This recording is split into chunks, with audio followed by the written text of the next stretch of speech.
شوهدت قبل فترة وجيزة سيارة مايباخ 62 اس مغطاة بالكامل بالذهب، ويبدو أن ملكية السيارة تعود للإعلامي ورجل الأعمال المعروف ثيو بافيتس.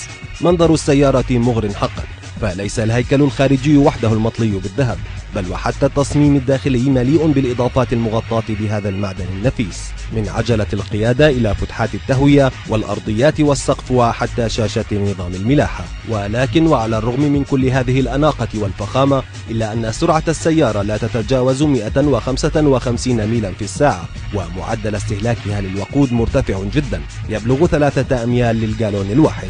ولكن استهلاك الوقود لن يكون بالأمر الهام لمن يمتلك مثل هذه السيارة، فبحساب أسعار الذهب اليوم نجد أن كلفة تغطية السيارة بهذا المعدن الثمين تبلغ 35 مليون يورو، أي ما يقارب 57 مليون دولار.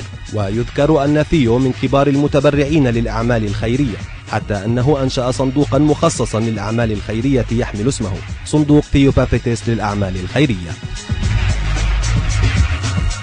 لمزيد من الأخبار تابعوا موقعنا الإلكتروني www.arabmotors.tv.